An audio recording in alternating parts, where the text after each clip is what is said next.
Mit einer flotten Tanznummer möchte die 29-jährige Oberösterreicherin Kalin im Mai um den Sieg beim Eurovision Song Contest singen. Heute hat sie ihr Lied We Will Rave präsentiert. Und jetzt ist sie aber erstmal mein Gast in der heutigen Sendung. Kalin, herzlich willkommen. Hallo. Nun war es schon ein langer Tag für dich heute. Die Präsentation des Songs war ja schon um 7 Uhr in der Früh. Wie findest du denn die ersten Reaktionen seither? Ich habe keine Ahnung. Ich war nicht am Handy. Also es war wirklich, wie gesagt, es war wahnsinnig viel los heute. Also ich habe die eine oder andere Nachricht am Handy wirklich nur überflogen.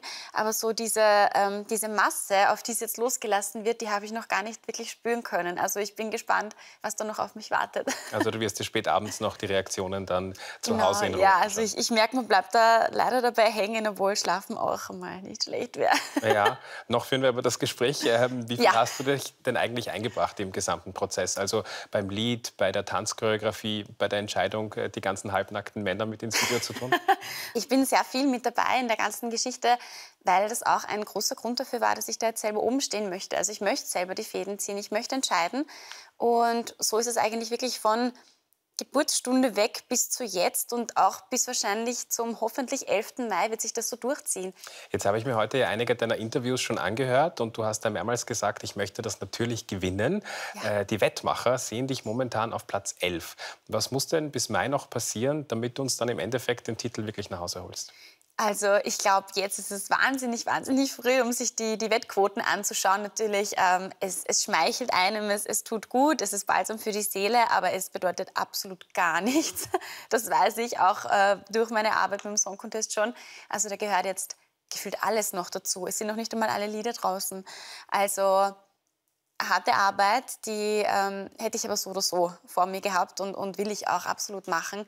Proben, alles ins Unterbewusstsein reinkriegen. Ich möchte um 3 in der Nacht aufstehen können und den Song so performen, wie ich ihn dann im Finale performen will. Und einfach wissen, ich kann mich auf das verlassen und kann dann dort nur noch genießen. Das ist natürlich das Ziel. Eine Sache möchte ich dich fragen, denn für Debatten rund um den heurigen ESC sorgt ja Israel und die Europäische Union des öffentlich-rechtlichen Rundfunks droht sogar, das Land vom Bewerb auszuschließen, weil das israelische Lied möglicherweise auf den aktuellen Krieg in Nahost anspielt. Wo stehst denn du in dieser Debatte? Wie denkst du darüber nach als Künstlerin? Ich glaube, als Künstlerin und gerade beim Eurovision Song Contest, der eigentlich eine nicht politische Veranstaltung sein soll und vereinen soll, ist es nicht unbedingt unsere Aufgabe, da zu polarisieren. Ja? Wir können, glaube ich, schöne Momente schaffen für jeden, der möchte. Und so gehe ich an die Sache ran. Also es gibt natürlich viel Aufregung.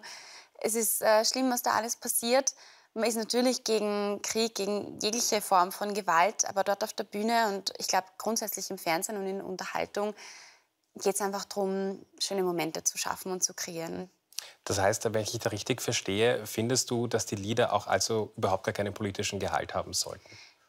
Ja, also es steht auch so in den Regeln drinnen. Deswegen werden ja dann auch Lieder wieder zurückgeworfen, noch einmal überarbeitet. Also es ist eigentlich eine komplett nicht politische Veranstaltung, dass das nicht eins zu eins umsetzbar ist, weil natürlich auch, was ist schon politisch? Also ich glaube, da gibt es wahnsinnig viel unterschiedliche Levels.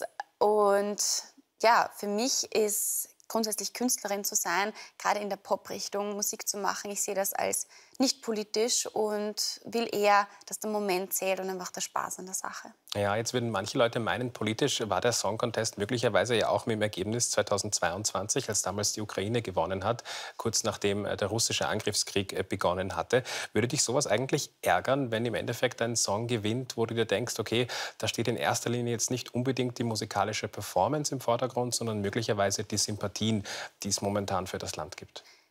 Also ich glaube, gerade bei so einem Wettbewerb, der trotzdem so groß ist und eigentlich der größte Musikwettbewerb, hat man das grundsätzlich nicht in der Hand, den wievielten Platz man eigentlich kriegt. Und um das geht es mir zum Schluss auch nicht. Oder ich möchte nicht, dass es mir darum geht.